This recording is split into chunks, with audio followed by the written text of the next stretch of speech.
여러분들도 다 그 히스기야라고 하는 이스라엘의 위대한 왕을 알고 계실 것입니다. 그리고 그가 행했던 어떤 그 개혁이라고 하는 것, 새로운 왕이 되어서 유월절을 회복하고요, 말씀을 회복하고요, 성전을 회복하고 또 레위인들을 회복한 그 사건들을 여러분들도 대략은 알고 계실 것입니다. 오늘 이 역대하 31장의 이 본문은 특별히 우리에게 이러한 그 히스기야의 개혁 가운데서도 거듭남의 삶이라고 하는 것이 무엇이냐라고 하는 것을 우리에게 이렇게 말씀해 주십니다. 거듭남이라고 하는 것이 무엇이냐?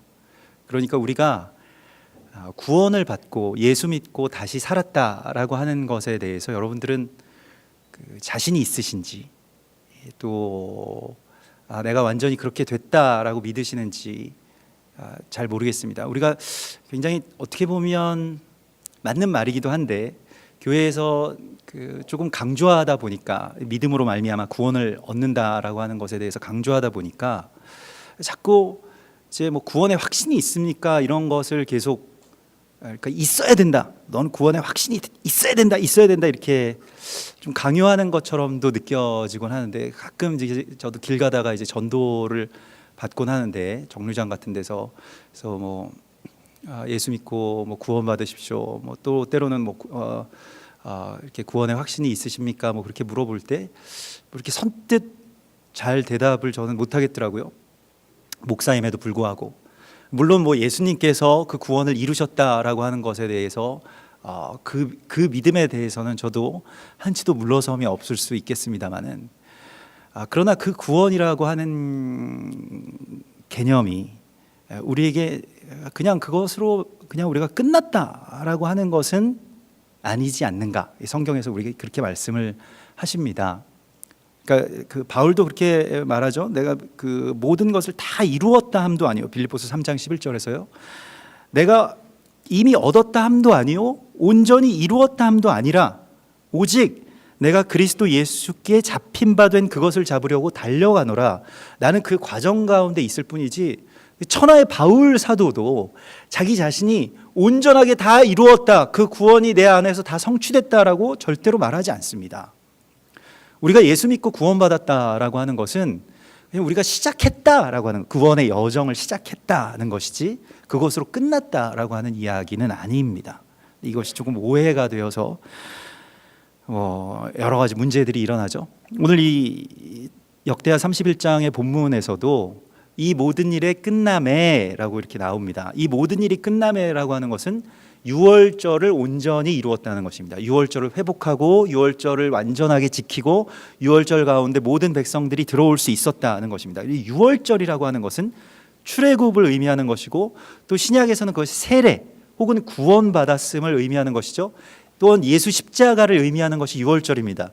또 나와 나의 가정이, 또 특별히 우리의 자녀들이 하나님께 속한 사람입니다 라고 하는 것을 선포하는 것이 유월절이죠. 이걸 이제 구원이라고 할 수 있겠습니다. 우리가 구원을 받고 여러분들 언젠가부터 예수를 믿기 시작한 그 순간, 그리고 우리가 세례도 받고 또 뭐 입교도 하고 뭐 여러 가지 많은 것들을 하시고 뭐 등록들도 하시고 뭐 이렇게 되는 그런 많은 과정들이 다 끝났다고 해서 끝난 게 아니라고 하는 것이죠. 그리고 오늘 1절의 말씀에서 구원의 참 의미가 무엇인지, 또 거듭남의 삶이라고 하는 것이 무엇인지, 바울 사도는 그래서 내가 온전히 이루었다 함도 아니요라고 하는 것이 무엇을 이루었다 함도 아니라고 말했냐면, 예수께서 부활하심을 내 삶에 나타내는 것, 그 부활의 생명이 내 안에 나타나는 것이라고 말하고 있습니다. 그 구원 아닙니까? 예수의 부활의 생명이 내 안에 나타나는 게 구원이라고 한다면, 우리도 바울 사도와 같이 온전히 이룬 것은 아닐 것입니다. 누구도 내가 온전히 모든 걸 다 이루었다라고 말할 수 없을 것입니다. 그래서 우리가 다시 한번 예수께서 우리 가운데 질문하시는 그 질문을 듣게 됩니다. 나다나엘에게 했던 것과 같이 거듭났는가? 라고 하는 것을 다시 오늘 성경은 우리 가운데 묻고 계십니다. 여러분은 거듭나셨습니까? 거듭난 삶이 여러분들의 삶 가운데 새겨지셨습니까? 부활의 삶이, 그 생명이 내 안에서 나타나고 있는지요? 구원이라고 하는 것은 예수와의 완성이시지만 나의 시작입니다. 내 진정한 삶이 시작되는 그 순간, 그것을 구원이라고 말을 하고 있는 것이죠. 만일 죽어서 천당 가는 게 구원이라고 하면 저는 그냥 지금 이렇게 힘들게 예수를 믿지 않고 나중에 죽기 전에 믿는 걸 좀 고려해 보겠습니다. 그게 좀 더 나을 수도 있지 않겠어요? 마음대로 막 살다가 나중에 죽기 전에, 물론 뭐 사고로 불의의 뭐 일격을 받아서 뭐 그럴 확률은 좀 낮기 때문에, 그렇다고 하더라도 그 찰나의 순간이 굉장히 길다고 하지 않아요?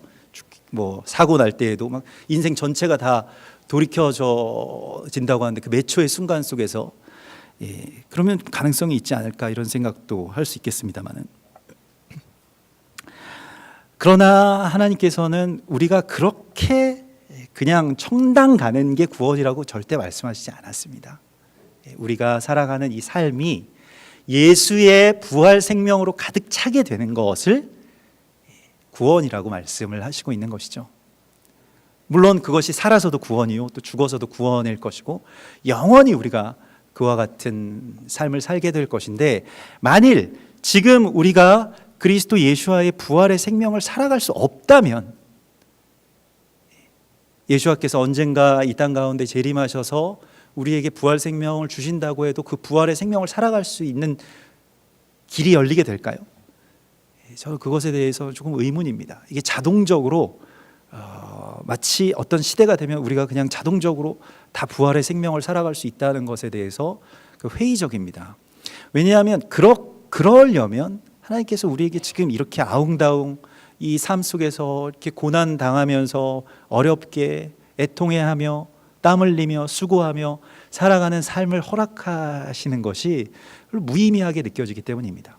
그래서 이 육체의 오심, 예수와께서 육체로 오심을 부정하는 모든 자들을 너희 안에서 쫓아내라. 그거 거짓 교사라고 말을 하고 있고, 이게 어떤 뭐 영적인 구원, 우리 이 육은 전혀 쓸모 없는 것이고 영적으로만 구원받는다.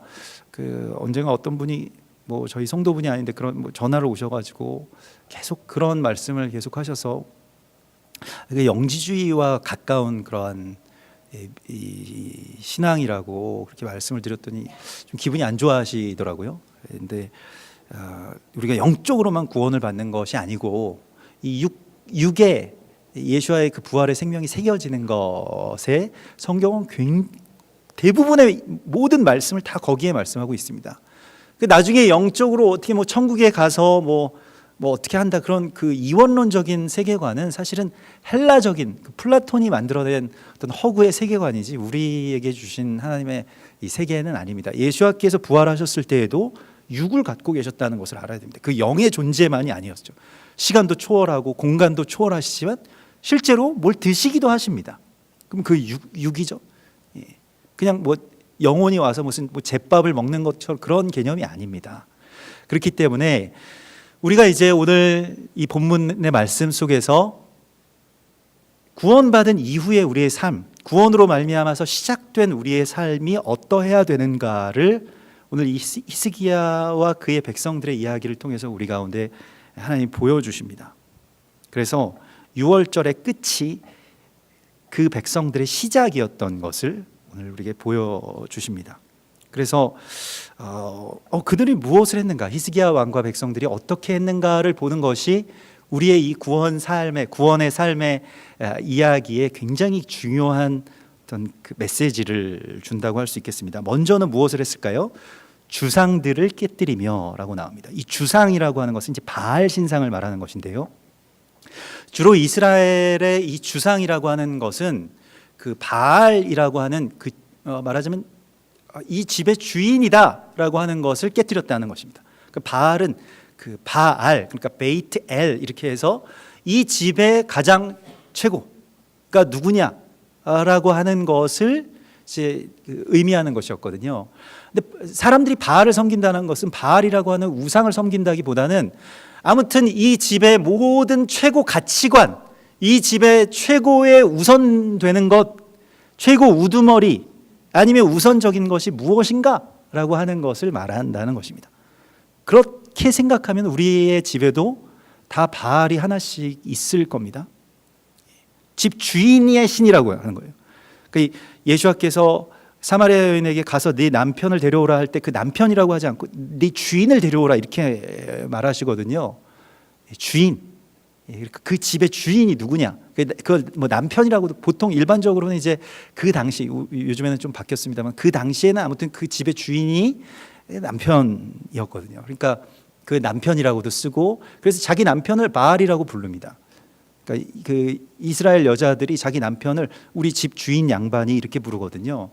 여러분들도 집 주인 양반이라고 부르시는 분들은 굉장히 나이가 좀 드신 분들일 겁니다. 우리 집 주인 양반이 그렇게 부르시는 분들이 있으신가요? 예, 별로 없으실 거예요.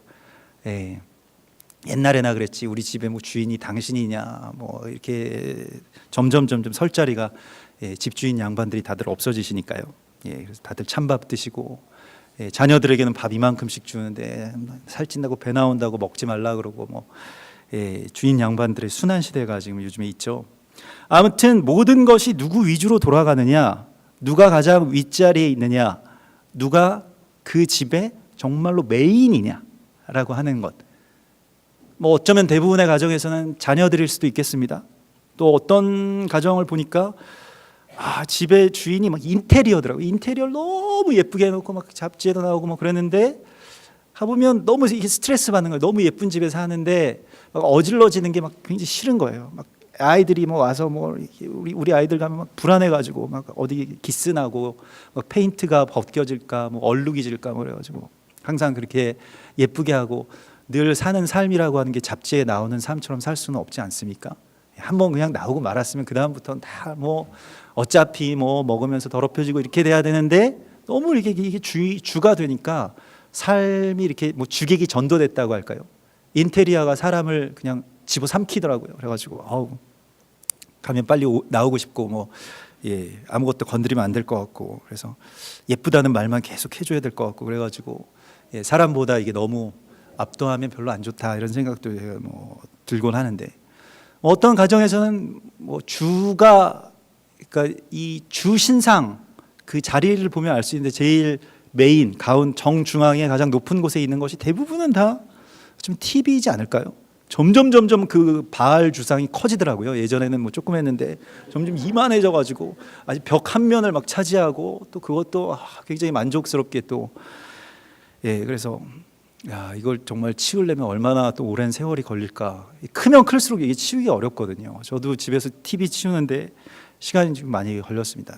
제 아내가 이제 혼수로 해온 TV를 치워야 되니까, 혼수인데 이걸 어떻게 치우냐 그래가지고 처음에는 이렇게 조금씩 옆으로 옮겨놨다가 이렇게 메인 자리에 있던 거를 좀 옆으로 옮겨 놓으니까 또 이렇게 되잖아요. 그러다가 이거 좀 뭐 또 놔야 되겠다 해가지고 다른 방에다 옮기고, 그래서 나중에 이제 뭐 이렇게 치우게 됐는데, 쉬운 일이 아닙니다. 이 주상을 깨뜨린다라고 하는 게요. 어떤 집은 뭐 정말 자녀들 위주로 돌아갈 수도 있을 것 같고, 어떤 집은 또 자기 키우는 그 애완견 위주로 돌아가는 집들도 있더라고요. 그래서 막 이렇게 중요한 얘기를 하다가 갑자기 저 어떤 지인이 한 분 계신데 막 중요한 얘기를 굉장히 심도 있게 이렇게 하다가 갑자기 집에 가야 된다는 거예요. 왜 가야 되냐 그랬더니 걔 똥 누일 시간이라고. 또 밥 주는 시간이면 제가 이해가 돼. 똥 누일 시간, 걔가 그냥 아무데나 놓는 거 아니냐 그랬더니 우리 걔는 똑똑해가지고 집에서 못 눕고 꼭 제가 가서 나가야지 너무 괴로워한다고. 그래서 지금 너무 괴로워할 것 같아서 죄송하다. 그리고 맨날 집에 가더라고요. 무슨 시간만 되면. 그러니까 무엇을 위주로 살아가느냐라고 하는 게 이제 바알 주상의 이야기라고 할 수 있다면, 그것을 깨뜨리는 것, 그게 구원받은 삶의 어떤 첫 번째 일이 되겠습니다. 여러분들의 바알이 누구인지를 생각해 보아야 됩니다. 아무리 그게 정말 소중한 거라고 할지라도, 특별히 뭐 우리의 자녀들이 바알이 되는 경우도 굉장히 많이 있지 않겠어요? 그 아끼는 마음이야 뭐 오죽하겠습니다만은 때로는 그게 우상일 수 있다라고 하는 걸 정말 잘 주님 안에서 분별해야 됩니다. 자녀 사랑하는 거 당연히 해야 되는 일입니다만은, 그러나 하나님보다 앞서면 바알입니다. 남편 사랑하는 거, 아내 사랑하는 거 마찬가지입니다. 그렇게 사랑하는 것이 사실 건강한 사랑도 아니에요. 하나님보다 앞서는 어떤 사랑도 다 바알이라고 말씀하고 있는 것입니다. 아세라는 조금 비슷하지만 약간 다른데 비슷비슷합니다만은 보통 이제 바알과 아세라가 한 쌍입니다. 근데 아세라는 주로 여기서 아세라 목상들을 찍는다 이렇게 말했는데 어떤 취향을 말하고 있는데요. 이 아세라의 역할은 이제 이 욕망과 위로를 동시에 가져다주는 존재입니다. 삶에서. 그러니까 뭐 바알이 아버지라고 한다면 아세라는 엄마라고도 할 수 있겠습니다. 엄마의 역할을 하는데 우리가 자꾸 그걸 소유하려고 하고 그걸로 돌아가려고 하고 그래서 뭘 자꾸 내가 가져야만 거기 위안이 되는 게 아세라입니다. 꼭 그걸 내가 갖지 못하면 막 내 안에 평안이 없는 그게 아세라라고 하는 겁니다. 주상 옆에 서 있는 나무인데요. 점점 자랍니다. 이 어떤 소유에 대한 욕망이라고도 할 수 있겠는데요. 내가 사실은 그것을 이게 건강한 관계가 아닌데 그걸 가져야만 내 소유다. 그리고 가져야만 내가 평안하다라고 생각하는 것이죠. 이게 관계에 있어서 이런 그 아세라가 자라기 시작하면 굉장히 힘들어집니다. 아주 조심해야 됩니다. 예전에 어떤 분이 좀 유명한 목사님이신데 그 사모님이 이제 의부증이 있으셔가지고 그 목사님을 섭외하려고 하면은 그 사모님한테 전화를 해야 돼요. 그리고 목사님이 왔다 가셨는지 몇 시부터 몇 시까지 있다 가셨는지 뭐 이런 걸 굉장히 나중에도 굉장히 그 실시간으로 그분에게 계속 보고를 해야 됩니다. 그래서 제가 미리 알고 있어가지고 계속 사모님과 통화하면서 목사님 지금 도착하셨습니다. 지금 말씀 전하고 계시죠.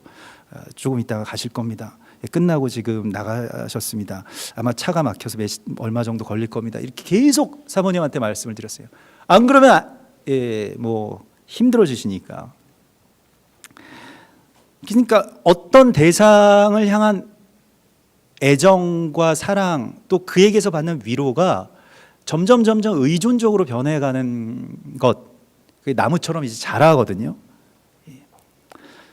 또 예전에 그 제가 아는 어떤 이 신학교 선배 목사님이 계신데, 그분 굉장히 교회에서 어려움을 겪으셨다고 그래서 이 말을 들어보니까 어떤 그 여성분이 그 방송국 PD 출신이고 굉장히 교양 있는 분이시고 지적인 분이신데.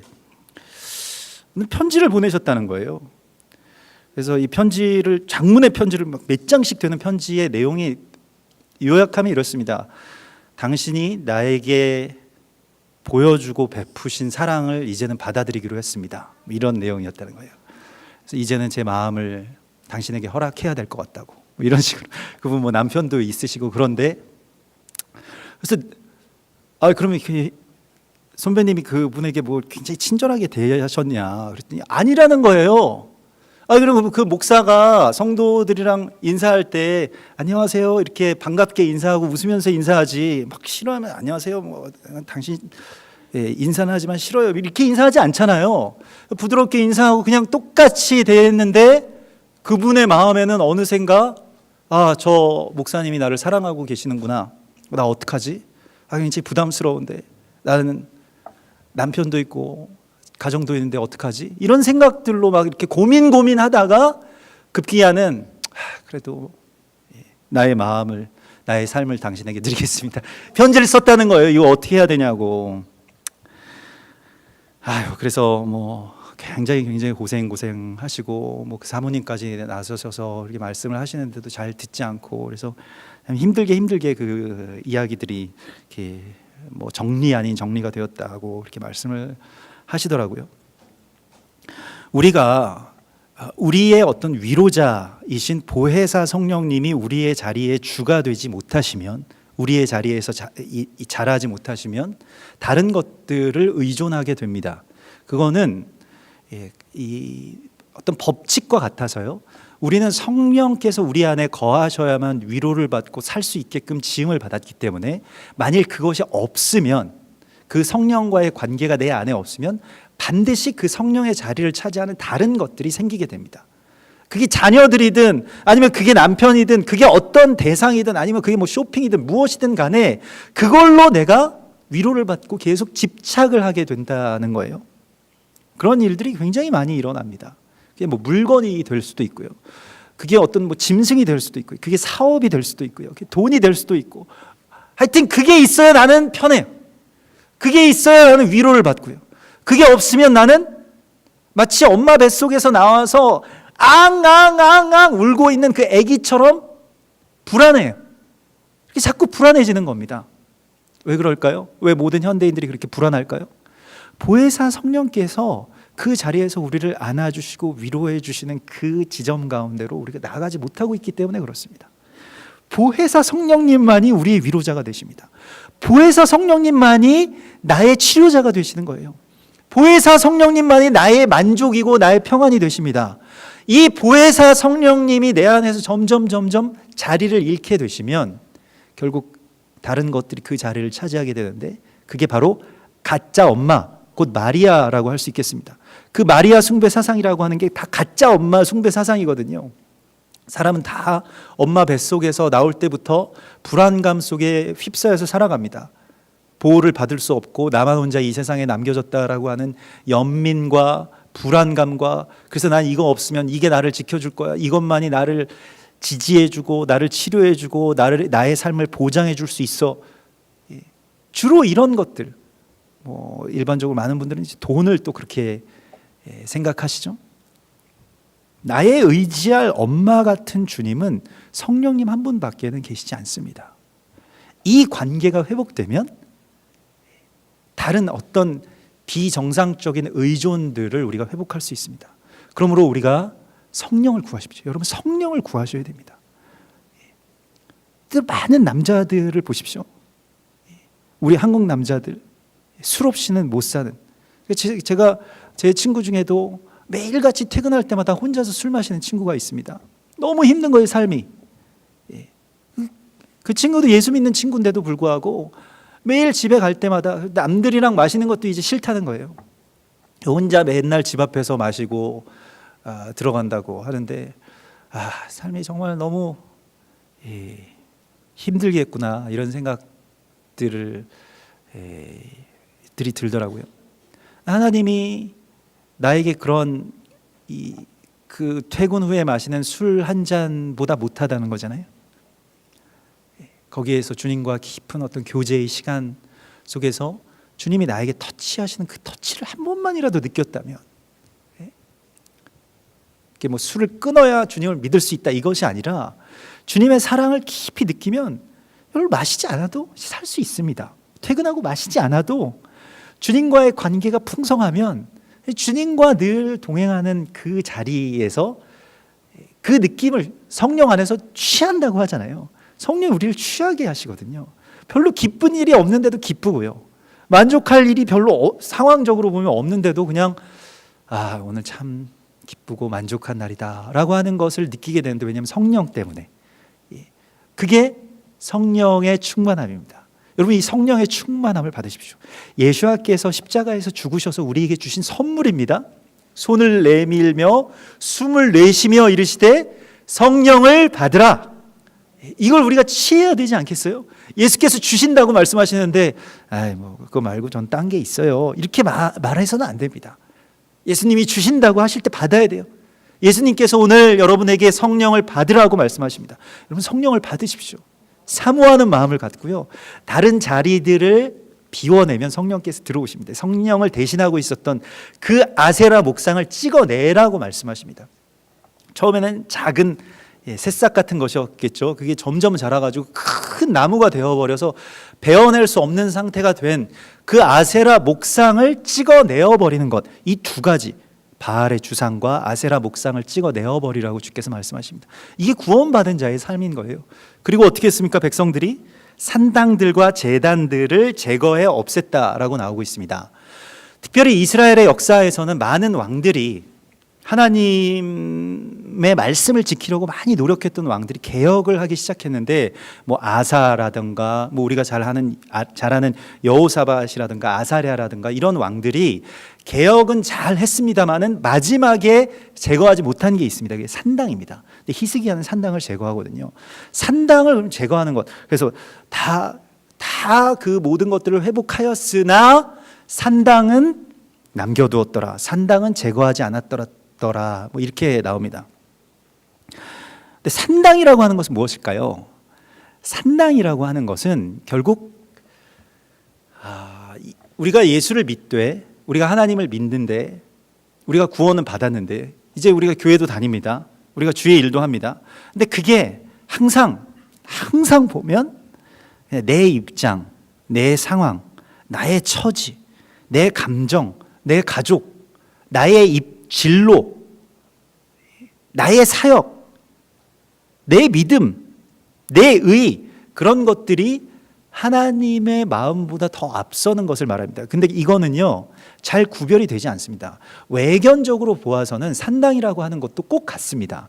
예수 믿는 것, 하나님께 제사 드리는 것, 모든 일들이 다 가능한데 뭐가 다르냐? 산당은 자기 자리에서 하나님 믿는 겁니다. 그런데 성경에서는 산당에서 예배하지 말고 하나님께 나오라고 말씀하고 있거든요. 그건 무엇을 말합니까?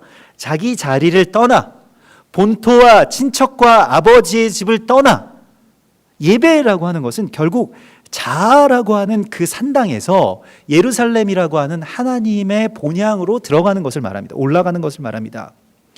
자기 자리에서 하나님 믿는 게 훨씬 더 자연스럽고 쉬운 일입니다. 왜냐하면 모든 세상과 우주는 나를 중심으로 돌아가기 때문에 그렇습니다. 그래서 우리는 항상 내가 무슨 생각을 가지고 있느냐가 중요해요. 내가 뭐를 하느냐가 중요합니다. 그런데 하나님께서는 거기서 제발 좀 떠나라, 그 믿음에서 좀 떠나라고 말씀을 하십니다. 믿음의 단계에서 계속 이 자리에 머물러 있는 경우가 사실은 대부분입니다. 그리고 아무도 여기에 대해서 지적하지 않았을 것입니다. 아, 참 성도님은 예수 잘 믿으시는군요 라고 칭찬받았을지도 몰라요. 그렇지만 우리가 내 열심으로 내 상황에서 내가 하고 싶은 일 하는 것, 하나님 보시기에는 산당 예배와 같은 겁니다. 하나님이 그걸 막 책망하시거나 이거 악한 일이다, 가증한 일이다, 이렇게는 말씀하지 않으십니다.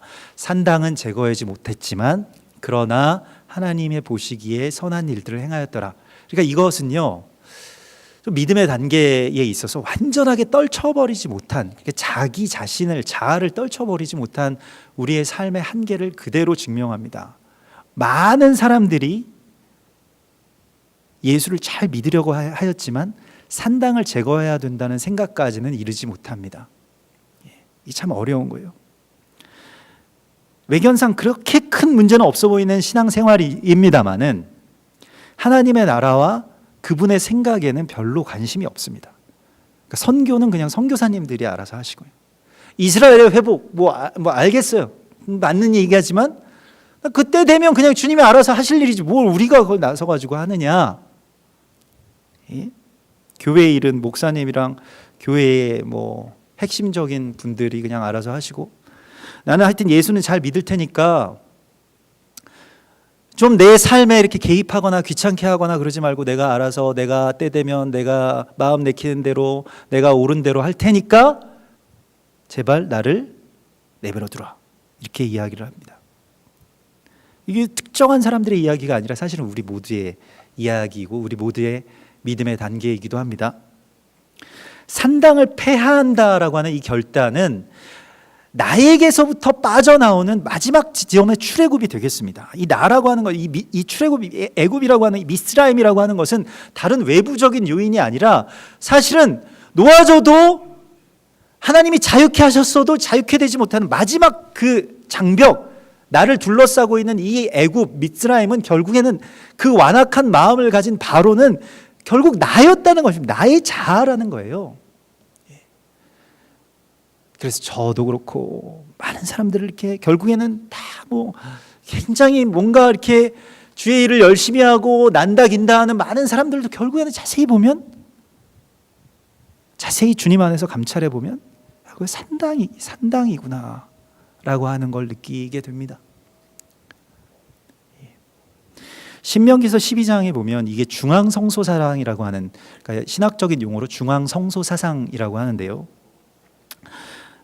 히스기야의 개혁은 거의 대부분의 모든 왕들의 개혁이 다 그렇습니다만 신명기의 말씀으로 돌아가는 것입니다.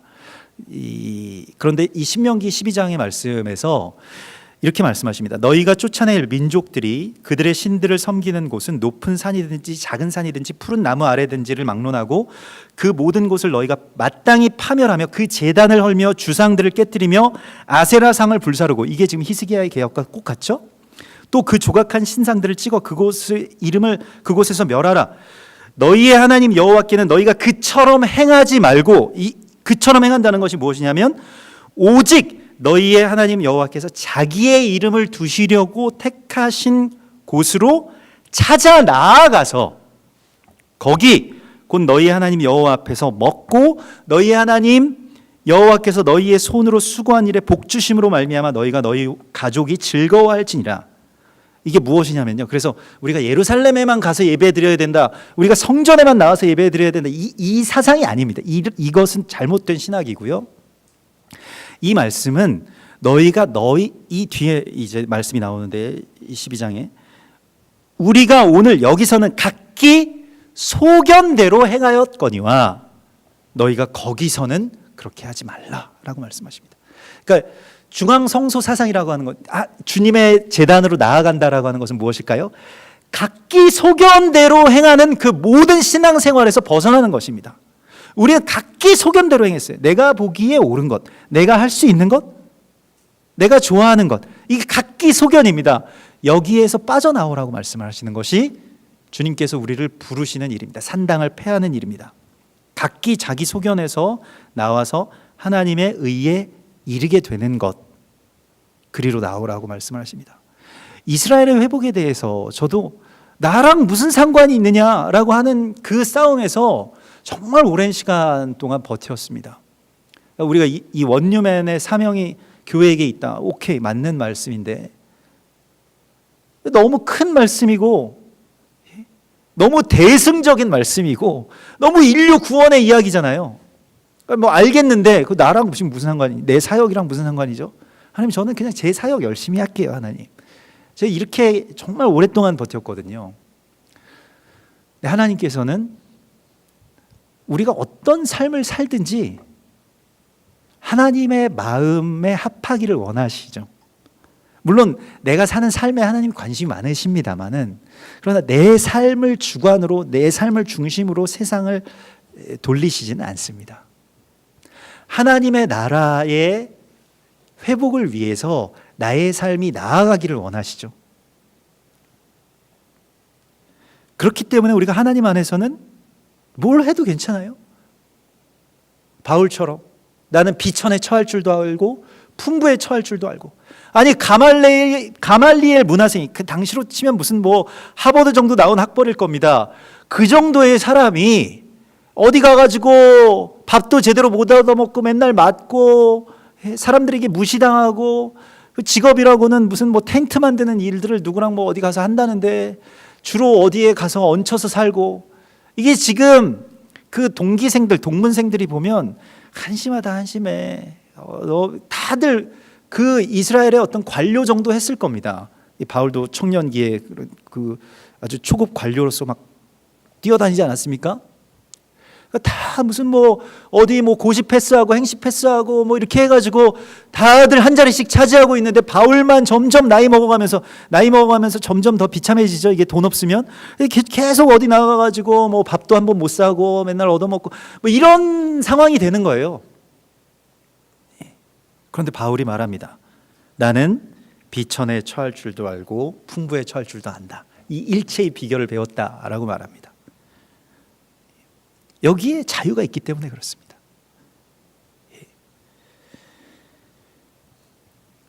우리는 우리 배고픔과 우리 목마름을 위해서 이제 더 이상 살아가지 않아도 됩니다. 주님의 배고프심, 주님의 목마르심을 느끼면서 사는 삶에는 자유가 있는 거예요. 내가 뭐를 하는 것에 크게 우리가 거기에 비중을 차지해, 그렇게 비중을 두고 살아가지 않아도 된다라고 하는 부르심이 있는 겁니다. 나는 그렇지만, 내가 지금 현재 처지가 그렇지만 그거는 하나님의 나라와 의를 위해서 내가 살고 있기 때문에 나에게는 만족이 있는 거예요. 자유가 있는 겁니다.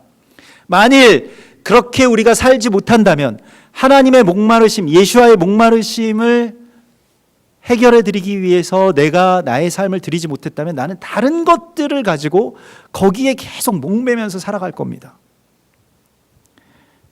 청년들도 잘 아셔야 되는 것이 오늘날 청년들의 비전이라고 하는 것이 뭘 해야 되느냐에 관심이 굉장히 많아요. 뭘 해먹고 살 것이냐, 거칠게 말하면 어떤 직업을 가질 것이냐, 어느 학교에 들어갈 것이냐, 뭘 할 거냐, 뭐 그렇게 해서 뒤에 이제 뭐 하나님의 영광을 돌린다라고 합니다마는 뭘 하는 것에 관심을 둘 필요가 없습니다. 뭘 하든지 상관이 없어요. 잘 하시기 바랍니다. 그런데 뭘 하시든 간에 내가 어떤 사람이 될 것이냐에 대해서 더 정말 처절하게 기도하고 고민하고 매일같이 울고 매일같이 하나님께 부르짖어야 됩니다. 내가 어떤 사람이 될 것이냐, 어디에서 무엇을 할 것이냐는 그 다음의 문제입니다. 자꾸 그것만 우리가 노리면서 살아가면, 그게 목적이 되어버리면 하나님이 언젠가는 그걸 안 들어주실 때가 있는데, 나를 다루시기 위해서 하나님께 굉장히 배신감을 느끼죠. 뭘 할 건지에 대해서 너무 깊이 생각하지 마십시오. 뭘 하든지 나는 하나님 앞에 어떤 사람이 될지에 대해서 먼저 확고히 서면 어디서 뭘 한들 무슨 상관입니까? 거기에 다 하나님의 깊으신 섭리와 의미가 있어요. 사람들이 보기에 굉장히 위대한 사람이 되든지 아니면 와 부러운 직업을 가지든지 무슨 상관이냐는 거예요. 오히려 예수 믿기 더 어려워질 수 있습니다. 물론 그것이 꼭 저주는 아니겠습니다만은 그렇게 되더라도 또 다니엘처럼 또 존귀한 주님의 사람들처럼 그렇게 살아가면 되는 겁니다. 때로는 비천한 처지에 있다고 할지라도 그게 나에게 있어서 열등감이 되지 않고 그게 나에게 있어서 슬픔이 되지 않고 연민의 이유가 될 필요가 없는 거예요. 왜냐하면 나는 하나님을 위해서 살아가고 있기 때문에.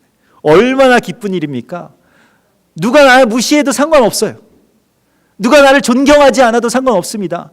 내 돈 때문에 누가 나를 존경한다? 그게 무슨 저주입니까? 돈 때문에 자녀들이 나 찾아온다? 이게 무슨 불효입니까? 돈 없으면 안 찾아올 거 아니에요. 진짜 안 찾아옵니다.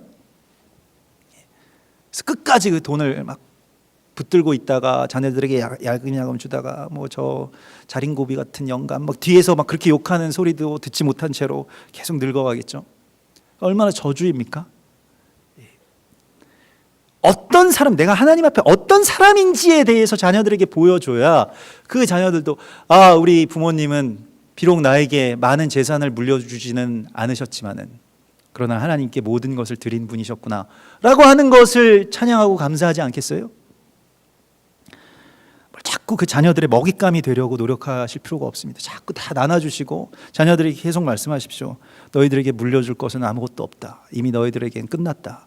너희들을 먹여주고 재워주고 학교에 다 보내줬으니 이제 너희들은 너희들의 삶을 살기를 바란다. 계속 매일 말씀하셔야 됩니다. 조금이라도 기대를 갖지 못하게 하십시오. 조금이라도 나는 줄 수 없다 이렇게 말씀하십시오. 줄 수 없어요. 줘서도 안 됩니다. 성경적이지 않은 것입니다. 자녀들을 폐인 만드는 길입니다. 장례식장에서 무슨 가정불화 만들 일이 있습니까? 내 장례식을 준비하셔야 됩니다. 아무것도 없는 분이셨지만 모든 것을 하나님께 드린 분이었습니다. 이거 얼마나 좋아요?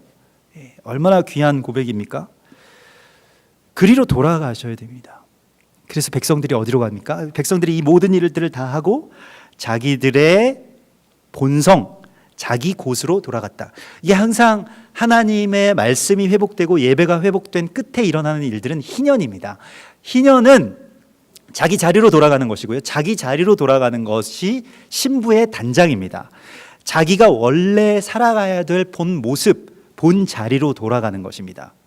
이게 뭐 고향으로 돌아갔다 이런 이야기가 아니고 이제 막 여러 가지 세상에서 정말 여러 일들 벌리고 이걸 위해서 살아가고 저게 내 목적이고 그 목적이 나를 이끌고 살아가고 이거 아니고 하나님이 나에게 주신 그 본래의 자리, 본래의 사명으로 돌아가는 것, 이게 희년입니다. 이리로 돌아가는 거예요. 내가 누구를 결박하지도 않고 내가 어디에 결박당하지도 않고 자유함으로 원래의 자리로 돌아가는 거예요. 이거 코스메오라고 하는데 헬라어로는 이게 신부의 단장 할 때 단장이라고 하는 것입니다. 우주가 제 자리를 찾아간다라고 하는 뜻입니다. 원래 우리의 자리를 찾는 이야기. 그래서 다 항상 이 개혁의 이야기들이 나오면 항상 이런 말이 있어요. 뭐 솔로몬이 성전을 세웠을 때도 그렇고요, 히스기야가 개혁했을 때도 그렇고, 요시야가 개혁했을 때도 자세히 보면 다 한 구절씩 이런 구절이 있습니다. 다 각각 자기 곳으로 돌아갔다라고 말을 하고 있습니다. 요한계시록에서는 그 자기의 곳으로 돌아가는 것이 독수리의 두 날개를 받아서 광야로 나아가는 것이라고 이렇게 표현되고 있죠. 자기의 곳입니다. 그리고 이제 히스기야가 뭘 하는지를 보는데요, 백성들이 이렇게 자기의 곳으로 돌아간 이후에 히스기야가 뭘 하냐면 레위인들의 반차를 정합니다. 이렇게 반열을 정하고 그들을 세우기 시작합니다. 이게 굉장히 중요한 것인데요, 무엇이냐면 뭐 당연한 이야기 같지만 히스기야가 레위인들을 세웠다라고 하는데 우리가 주목해야 됩니다. 이게 무슨 이야기일까요? 이 여기서 반열을 정했다, 반차를 정했다라고 하는 것을 그 마할로켓이라고 하는데, 마할로켓이라고 하는 것은 이제 몫을 떼어서 나눠주다라고 하는 그런 뜻입니다. 그러니까 무엇이냐면 우리가 예수를 믿는 기쁨 가운데 또 나 중심적인 그런 신앙생활 가운데서 살아가다 보면 그냥 내가 중요해요. 내가 뭘 하는지. 앞으로 그래서 하나님이 나에게 이런 은혜를 주셨으니 나는 앞으로 이렇게 살겠습니다. 이런 것에 주로 만족하면서 살아갑니다. 그래서 결국 다시 이제 나의 어떤 중심적인 삶을 살아가는데, 이 마할로켓이라고 하는 데까지 히스기야가 온 겁니다. 뭐냐면 누구를 세우는 일을 하기 시작한 겁니다.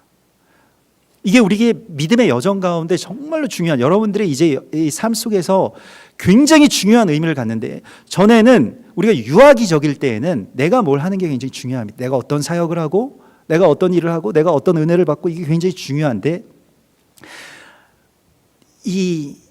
어떻게 보면 이 믿음의 분기점을 지나게 되면 무엇이 중요하게 되냐면 내가 누구를 어떻게 세울 것이냐가 나의 삶에 있어서 목적이 됩니다.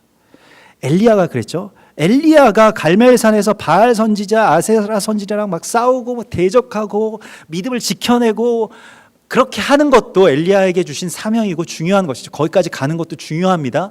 근데 어떤 한 분기점, 그러니까 호렙이라고 하는 산의 분기점까지 나아가게 되면, 성령의 이 두 날개를 받아서 거기까지 나아가게 되면 거기에서는 무엇을 하라고 말씀하십니까? 가서 다시 바알 선지자랑 싸우고 누구를 죽이고 뭐 누구를, 그런 게 아니죠. 가서 여호와께서 그 세미한 가운데서, 정말 이건 세미하게 들리는 겁니다. 이 세미한 음성을 우리가 들어야 되는데 무엇을 말씀하셨습니까? 호렙산에서 열왕기상 19장 15절의 말씀에서 보면 너는 내 길을 돌이켜 광야를 통하여 다메섹에 가서 하사엘에게 기름을 붓고 아람의 왕이 되게 하고 님시의 아들 예후에게 기름을 부어 이스라엘의 왕이 되게 하고 엘리사에게 기름을 부어 너를 대신하여 선지자가 되게 하라. 이게 우리의 남은 사명입니다. 사람을 세우는 일이요. 이 우리가 해야 될 일입니다. 지금까지는 내가 해야 될 일에 대해서 굉장히 관심이 많았다면 앞으로는 내가 세워야 될 사람이 누구인지에 대해서 세미한 음성을 들어야 됩니다. 그걸 발견하는 삶이 예수와의 삶인 거예요. 이 사람도 아브라함의 자손이다. 내가 너희 집에 가서 유숙하여야 할 것이다. 나를 따르라. 내 양을 먹이라. 너는 존귀한 자다. 이걸 회복하는 사람이 되십시오. 이게 구원받은 사람들이 해야 될 일입니다. 이게 전도고요. 이게 또 다른 전도입니다.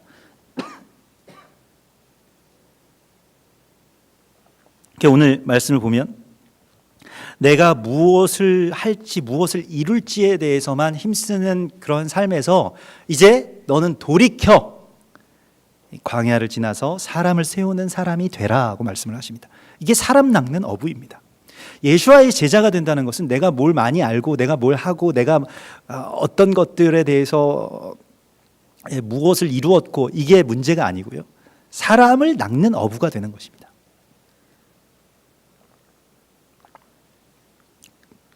그런 사람을 세우면 되는 거예요. 이제 우리의 소망도 내가 뭘 하겠다라고 하는 소망보다는 하나님의 사람들을 내가 발견해내고 그들을 격려하고 세우고 그 사람이 세워질 때까지 도와주는 삶으로, 내가 기름 부으심을 받는 것도 중요하지만 내가 기름 붓는 사람이 되라고 주님 말씀하십니다. 이게 성령의 사람입니다. 성령의 사람이 해야 될 일이라고 말씀을 하십니다. 내 안에만 머물러 있으면 절대로 일어나지 않는 일입니다. 나만 잘 사면 되죠? 근데 그게 아니거든요. 하나님이 우리에게 원하시는 것은 그 동역자들을 발견해내고 그들을 세우라는 것입니다. 민수기 8장에 보면 레위인들의 정년이 나옵니다. 레위인들이요 25세부터 레위인 직무를 시작해서 언제 은퇴하는 줄 아십니까? 예? 언제요? 예, 50세에 은퇴를 합니다. 예, 보통 지금으로 치면 그 당시에 레위인들 그 당시 이스라엘 사람들 평균적인 수명이 한 120세 정도 되거든요. 50세에 은퇴한다는 건 굉장히 빨리 은퇴하는 거지 이례적인 것입니다. 보통 일반적으로도 한 70세 이후, 80세 이후 이 정도에 은퇴하는 게 맞습니다. 지금도 뭐 50세가 되면 전문직 종사자들의 최고 절정기입니다. 50세 정도가요. 그래서 뭐 치과 의사들도 50세 정도 되시는 분들이 치과 진료 제일 잘하십니다. 의사들 거의 대부분 수술 뭐 외과 의사도 50세 정도, 예, 뭐 법관도 마찬가지, 변호사도 마찬가지고 50세 때가 그때부터 정말 절정기인데요. 예. 글쎄요, 목수도 마찬가지인가요? 목사도 아마 50대 정도 돼야 이제 절정기가 나올 겁니다. 저는 아직 절정이 안 됐죠. 앞으로 점점 좋아질 겁니다, 여러분. 아무튼 50대 정도 되면 굉장히 능숙해지고 몸도 건강하고 비교적 모든 일들을 아주 공교하게 잘할 수 있는 나이인데 은퇴하라고 말씀하세요. 그래서 이 민수기 8장을 보면 레위는 이같이 할지니 50세부터는 그 일을 쉬어 봉사하지 않을 것이나, 근데 뭘 합니까? 50세부터 뭘 하라고 말씀? 제일 인생의 절정기 때부터 뭘 하냐면 그의 형제와 함께 회막에서 돕는 직무를 감당하라, 이렇게 말씀을 하십니다. 우리는 이렇게 보통 생각할 때 다음 세대를 세운다라고 하면 다 늙어가지고 하고 싶어 합니다. 나 다 은퇴해가지고 애들 다 키워놓고 하여튼 다 늙어가지고 하고 싶어 하죠. 은퇴해서. 예. 인생의 절정기 때 그 일을 하기 시작하라고 주님 말씀하십니다. 여러분들 지금 그 일을 하기 시작하셔야 될 나이입니다. 물론 뭐 50대가 안 되신 분들도 지금부터 하셔도 됩니다. 꼭 50대까지 기다리실 필요가 없고, 나의 삶의 절정을 사람을 세우는 일에 전념하라고 주님 말씀하십니다. 이거는요 너무 늙으면 사실 할 수가 없어요. 너무 늙으면 잘 말을 안 듣습니다, 사실은. 내가 정말 실무적인 것을 알 수 있고 또 말할 수 있고 가르칠 수 있을 때, 또 힘이 있을 때 다음 세대를, 다음 하나님의 사람들을 세우는 삶으로 나아가라고 말씀하십니다. 이게 구원의 거듭남의 삶의 이야기입니다. 이걸 우리 가운데 하라고 하시죠. 나에게만 관심이 집중되어 있으면 못하는 일입니다. 계속 그냥 나만을 위해서 유아기적으로 살다가, 끝까지 나를 위해서 살다가 내 사탕 빠는 것만을 위해서 살다가 죽어요.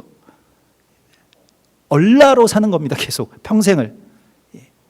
우리는 사람을 낳고 세우고 낚는 업으로 부르심을 받았지, 매일같이 내 사탕 하나 이거 빼앗겼다고 또 새로운 사탕 달라고 이렇게 하나님 앞에 울부짖을 필요가 없는 거예요. 제발 그 기도에서 벗어나서 어떤 사람을 내가 세울 것이냐, 누구를 세우는 삶을 살아갈 것이냐로 빠져나오십시오. 주님 우리를 구원해 주셔서 그렇게 자유케 됐으면 좀 자유한 삶을 이제는 살아야 되지 않겠습니까? 언제까지 이렇게 울면서 맨날 내 사탕 없어졌다고, 내 아이스크림 떨어졌다고 울고 그렇게 하나님께 유아기적으로 살 수는 없지 않습니까? 제가 저희 부모님한테 제일 많이 들은 말은 하나님이 너를 얼마나 특별히 사랑하시는지 몰라 라고 하는 말입니다. 그 저에 대한 어떤 책망의 말이죠. 항상 저를 혼내고 싶으실 때 하시는 말이에요. 성적표를 받아왔을 때 항상 하시는 말입니다. 항상 무슨 사고를 쳤을 때 하신 말입니다. 하나님이 너를 얼마나 사랑하시는지 몰라. 제가 이 말씀을 들으면 참 우리 어머니 마음이 좀 아프신 거구나라고 하는 걸 느끼죠. 그런데도 항상 하나님이 너를 얼마나 사랑하시는지 몰라. 항상 21세기가 밝아오고 있다. 그때는 아직 1900년대였기 때문에 20세기에는 네가 좀 이래도 21세기에는 너는 굉장한 사람이 될 거야. 계속 그렇게 말씀을 하시곤 했거든요. 자꾸 한숨 짓고 뭐 너는 왜 이 기준에 못 미치냐, 이런 말을 이제 좀 그만하십시오. 여러분들 기준을 그렇게 세울 필요가 없습니다. 너는 하나님의 사람이야. 하나님이 너를 세워주실 것이다. 너 왜 세리로 살고 있어? 너 왜 그 나무에 올라가 있어? 너 왜 그 창녀짓을 하고 있어? 너 왜 그렇게 악을 저지르고 있어? 이런 말씀을 예수님께서 안 하셨습니다. 사람을 어떻게 세우셨습니까? 넌 정말 특별한 사람이다. 내가 너희 집에 가서 유할 거다. 넌 정말 특별한 하나님의 사람이야. 이것 때문에 예수님께로 죄인들, 세리들, 창녀들이 모여들었던 겁니다. 제발 좀 사람을 몰아내는 일을 하지 아니하고 이제는 사람을 세우는 사람이 되는 그러한 주님의 사람이 되기를 축원합니다. 오늘 그리고 이제 마지막으로 왕이 오늘 3절에 보면 왕의 재산 중에서 얼마를 정하여, 지금 아직 1절까지밖에 못했습니다. 그런데 예, 왕이 재산 중에 얼마를, 이게 지금 1절 끝났는데 큰일 났네요. 이 여호와의 율법에 기록된 대로 번제를 쓰게 했는데요. 왕의 명령이, 왕이 자기 재산을 이제 출연합니다. 자기 재산을 내고요. 왕이 자기 재산을 내니까 백성들이 또 재산을 내기 시작합니다. 그래서 11조가 회복이 됐는데 왕부터 회복한 겁니다. 그래서 11조를 회복했는데 11조에 대해서 마세르라고 하는 것에 대해서 우리가 여러 각도에서 이 말씀을 나누었는데요. 결국 출애굽의 핵심도 출애굽의 6월절의 회복은 11조의 회복과 깊은 연관이 있습니다. 이 말씀은 오늘 나누기는 조금 어렵습니다만은 인터넷에 한번 찾아보시면 이 6월절 그 IMN 강해 가운데 제가 한 강의가 하나 있습니다. 그래서 한번 찾아보시면 11조와 이 6월절의 관계를 좀 아실 수도 있겠습니다만은 주님이 말씀하시는 것은 이것입니다. 결국에는 이제 마지막 지점이 되면 결국 우리의 삶에 있어서 다 회복되고 다 믿음의 길로 가고 거듭남의 표징이 뭐냐? 물질을 하나님께 드린다는 것입니다. 누가복음에서도 너희의 보물이 있는 곳에 너희 마음이 있다라고 말씀을 하시면서요. 허리에 띠를 띠고 등불을 켜고 서 있으라. 마지막 때에 허리에 띠를 띠고 등불을 켜고 서 있는 게 뭘까요? 물질 어디에 있느냐? 우리 물질 어디를 향하고 있고 어디에 쓰고 있고 어디에, 이 물질이라고 하는 것이 이제 가치 아닙니까? 내 가치가 어디에 주로 있느냐라고 하는 것에 있다는 것입니다. 그래서 결국 이 물질에서 자유함을 얻지 못하면요, 구원받고 거듭난 삶은 아닙니다. 내가 다 할 수 있지만 돈은 내가 못 드리죠. 그거는 구원받은 삶이 아닙니다. 그렇다고 뭐 돈으로 구원을 살 수 있다는 것은 아닙니다만은 마지막까지 사람이 간직하고 붙들고 싶어하는 이 가치를 오늘 성경에서 이제 다 보여주시는데 결국 이 물질에 대해서 우리가 꼭 붙들고 있는 게 있어요. 예. 이 뒷발로 하나 이렇게 걸치고 있는 게 있는 겁니다. 물질에 대해서는 여기서 떨어지면 죽는 줄 알고요. 이거 없으면 나는 이제 노후도 보장받지 못하고 암 걸리면 어떡하지, 뭐 하면 어떡하지, 그래서 돈이 있어야 된다, 이게 있는 겁니다. 안 걸리면 되잖아요. 그러니까 하나님이 우리에게 그렇게 책임져 주시는 것에 대해서 마지막 때를 살아간다라고 하는 것, 허리에 띠를 띠고 등불을 들고 서 있는 것이 무엇이냐, 그 삶에 대해서 엔드타임에 대해서 여러 거창한 말들을 할 필요 없이 너희 보물이 있는 곳에 너희 마음도 있다, 이렇게 말씀하십니다. 예수님께서는 엔드타임에 대해서 막 무슨 음모론자들이 어떻게 하고 이런 말씀 안 하셨어요. 가난한 사람을 도와주는 것, 이게 엔드타임이라고 말씀하시는 겁니다. 마지막 때를 살아간다라고 했을 때 그러면 내 가치가 가난한 사람, 내가 죽을 때가 가까웠고 마지막 때가 가까웠으니 가난한 사람들에게 쓴 것만큼 하나님께 드린 것이 된다면 그걸 행하는 것이죠. 이게 마지막 때에 살아가는 것입니다. 성령이 불같이 제자들에게 임했을 때 사도행전 4장에 보면 그들 중에 가난한 사람들이 없어졌습니다. 성령이 하신 일이 아니라 사람들이 밭과 집을 팔아다가 사도들의 발 앞에 놓고 사도들은 가난한 자들에게 이것을 나눠 주었다. 그 발 앞에 놓은 걸 가지고 이거 참 좋다, 이걸 가지고 우리가 교회도 짓고 뭐도 하고 뭐도 하자 이렇게 쓰지 않고 가난한 자들에게 또 나눠 줬다는 거예요.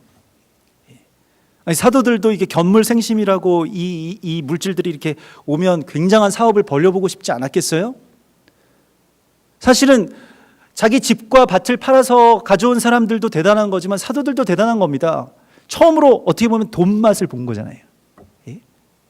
그거 우리들은 못 봐서 그렇지, 물론 보신 분들도 여기 있는지는 모르겠습니다만 그 맛이 좀 있다고 합니다.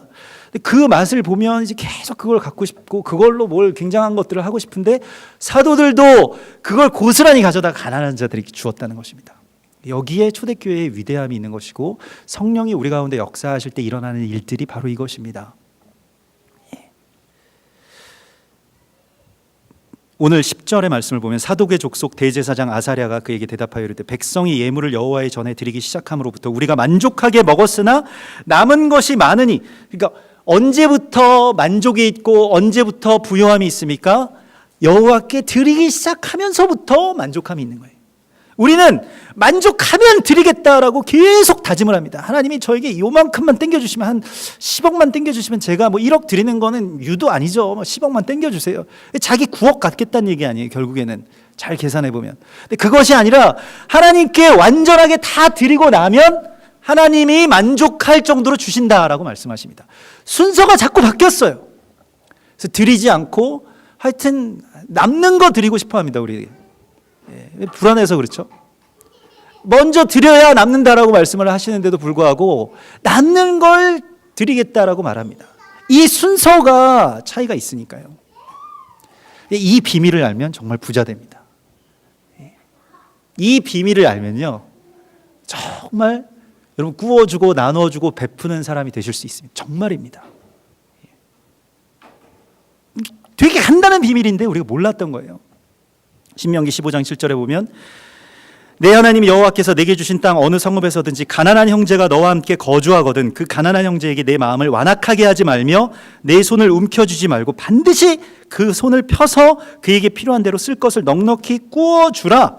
그리하면 너희가 넉넉하게 되고 내 집에 복이 임할 것이다. 이렇게 말씀을 하셨습니다. 먼저 해야 됩니다. 돈 없을 때에도요, 먼저 도와줘야 됩니다. 이거 복의 비밀입니다.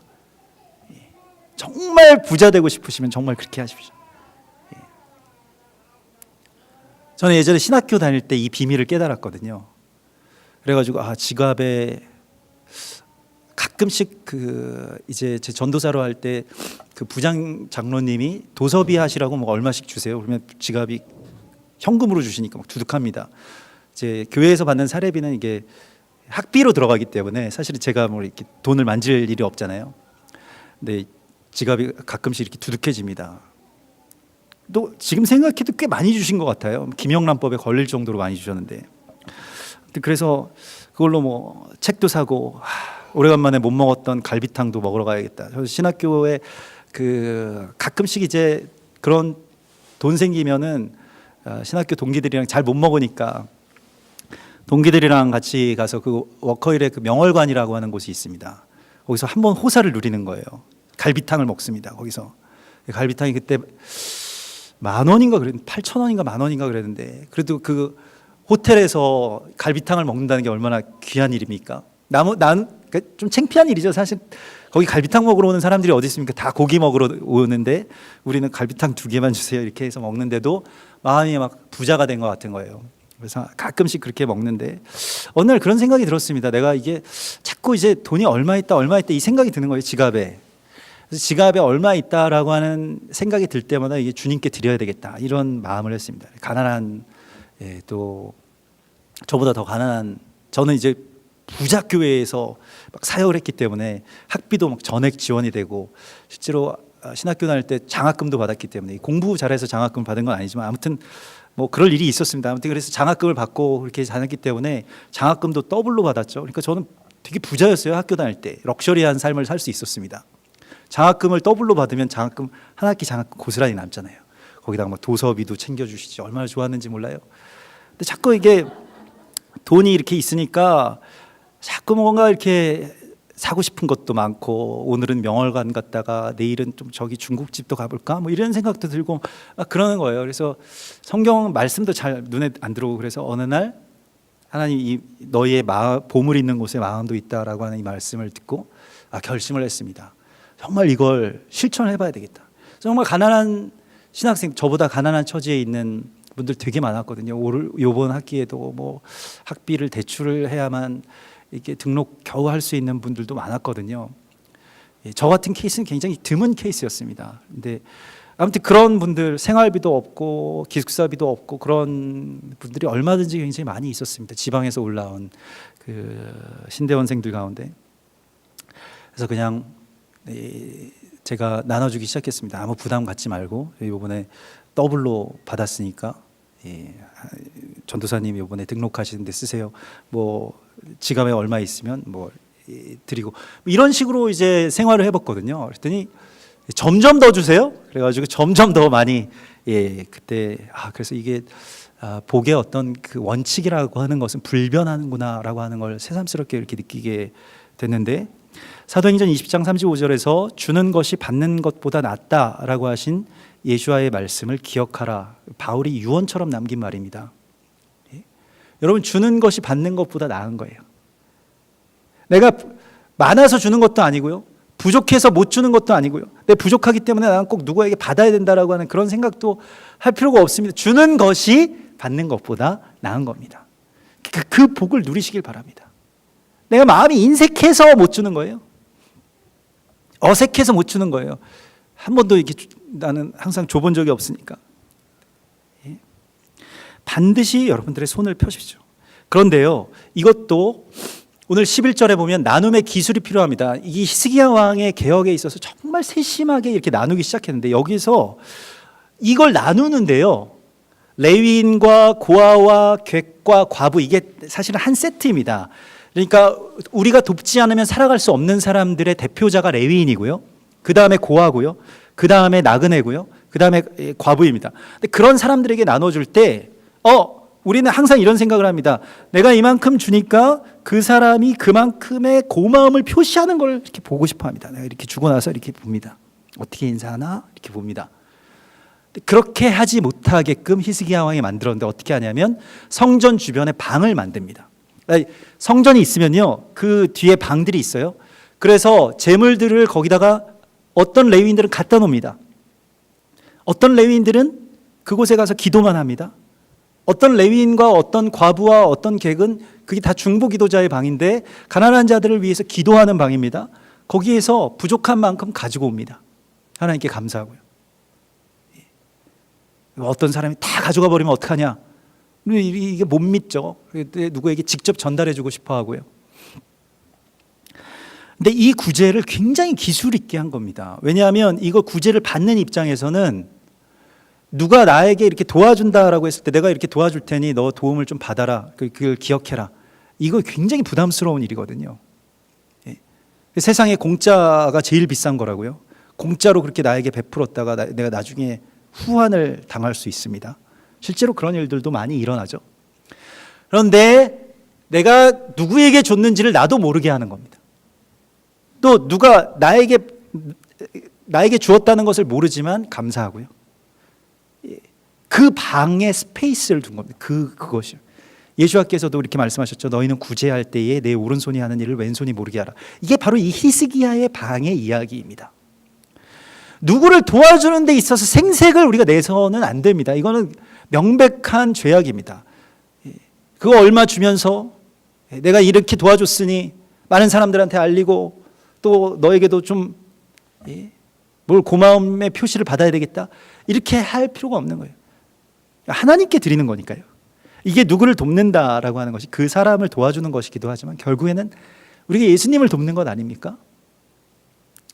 그래서 이거 기술이 필요한 겁니다. 도움에도요. 누구의 자존심을 건드리면서까지 도우려고 하지 마십시오. 그래서 그러한 기술로 정말 배려 있게 여기서 그래서 이 용어 자체도요. 이게 사실 18절에 보면 항상 레위인, 객, 고아, 과부가 한 세트인데 여기 18절에 보면 용어도요.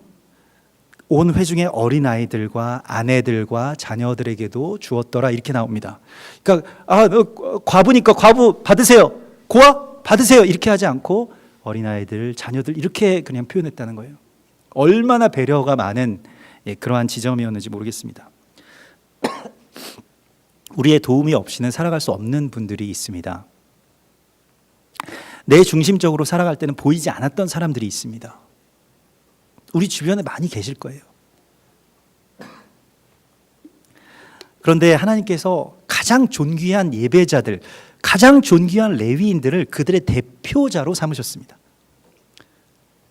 보통 가난한 사람들은, 고아와 과부와 나그네는 가난한 사람들이겠죠. 원래 가난한 사람들입니다만 레위인을 거기에 대표자로 끼워 넣으셨어요. 레위인이 예배자의 표상입니다. 예배자는 항상 이런 가난한 자들, 도움 없이는 살아갈 수 없는 사람들에 대한 동정심을 품는 자들이 아니라 동질감을 가진 사람들이어야 된다라고 말씀하십니다. 가난해 봐야 가난한 사람들 도울 수 있죠. 여러분들 가난해 보셨죠? 뭐 다들 가난하시죠? 뭐 부자라고 말씀하시는 분들 많지 않을 겁니다. 오늘날의 모든 분들이 다 경제가 어렵고 불안하고 가난하시죠.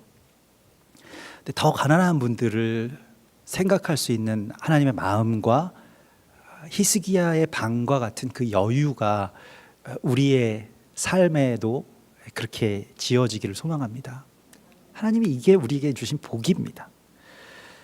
그래서 이 일이 언제부터 언제까지 이루어졌다라고 말씀하시면 3월부터 7월까지 이 모든 일들이 다 되었다. 3월은 시완월이라고 해서요, 샤부옷 곧 오순절이 시작되는 달입니다. 7월은 이스라엘에게 있어서 초막절이 있는 달입니다. 그래서 오순절부터 초막절까지 우리가 성령의 사람으로 살아간다는 것, 하나님의 성령으로서 부활의 생명을 살아간다는 것, 오순절에서 초막절까지 지금 이 절기 안에서도 그러한 삶을 살아가고 있습니다. 지금 우리가 해야 될 일에 대해서 오늘 히스기야 왕과 그의 백성들은 아주 정확한 길을 우리 가운데 보여주고 있습니다. 우리도 이 길로 정말로 이러한 하나님께서 우리에게 지어주신 시온의 대로로 복되게 기쁨으로 한 걸음 한 걸음 나아갈 수 있게 되기를 주님의 이름으로 축원합니다. 우리 같이 기도하겠습니다. 주님 감사합니다. 우리들 참으로 구원받고 또 예수 믿는 자들로 살아가지만은 그러나 많은 남은 과제들이 있고 우리의 삶에 남은 길들이 있음을 봅니다. 주님 오늘 주신 말씀대로 우리 안에 있는 모든 주상과 아세라상을 깨뜨리게 하시고 내 안에 산당을 패하게 하여 주시옵소서. 나 중심적으로 나의 의와 소견으로 살아왔고 의지하였던 모든 것에서 빠져나올 수 있게 하시고 이제는 사람을 세우는 사람, 많은 사람들을 돕는 사람, 베푸는 사람으로 살아갈 수 있도록 우리의 삶에, 우리의 구원의 인생의 다음 단계를 열어주시옵소서. 주님을 경배하오며 다시 오실 예수와 메시아의 이름으로 감사하며 기도드리옵나이다. 아멘. 우리 넘쳐나네라고 하는 찬양 드리실 때에 준비해 오신 예물을 하나님께 온전히 드리겠습니다.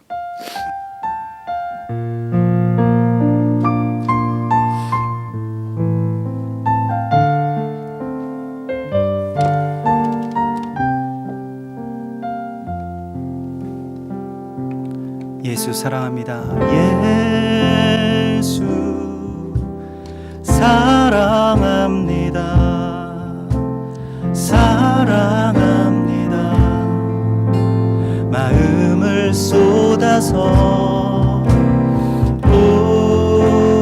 오직 당신만을 주님을 갈망합니다. 예수 사랑합니다. 예수 사랑합니다. 사랑합니다. 마음을 쏟아서 오직 당신만을 주님을 갈망합니다. 넘쳐나네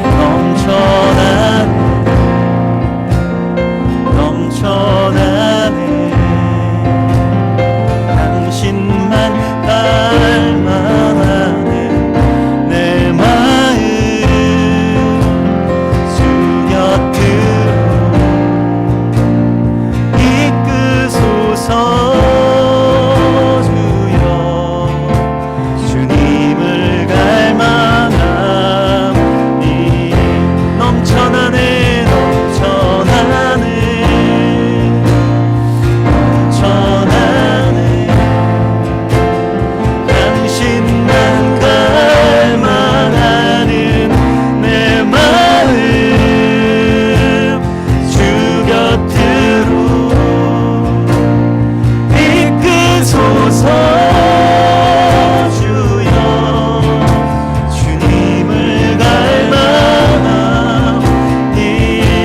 넘쳐나네 넘쳐나네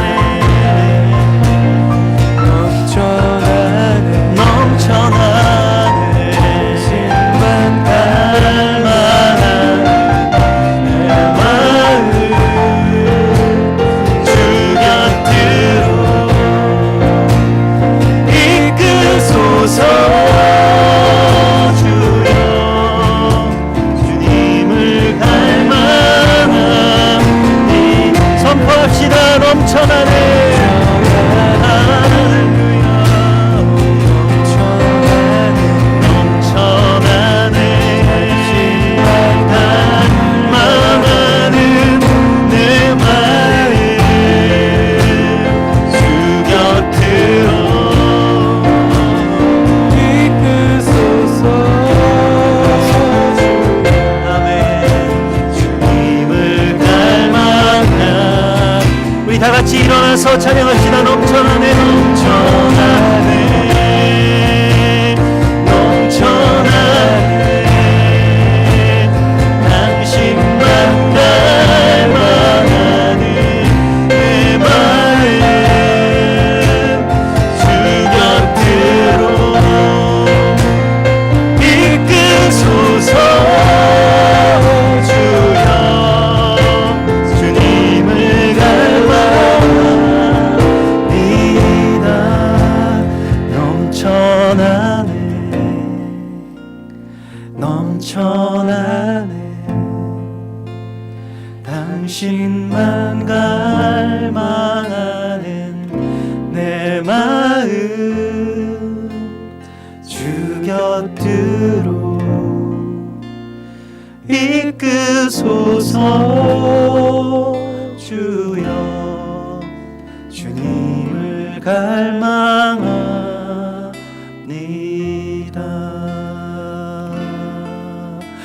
주님을 갈망합니다.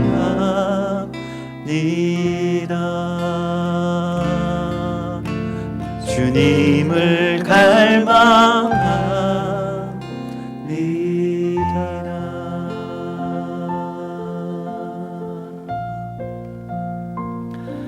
이제는 우리 주 예수와의 구속의 은혜와 아버지 하나님의 크신 사랑하심과 성령님의 교통하심이 주께서 사랑하시고 넘쳐나게 하신 주의 거룩한 성도들과 형통케 하신 교회 위에 그리고 이 나라와 민족 온 열방과 저 이스라엘의 백성들 위에 이제로부터 영원까지 함께 계실지어다. 아멘.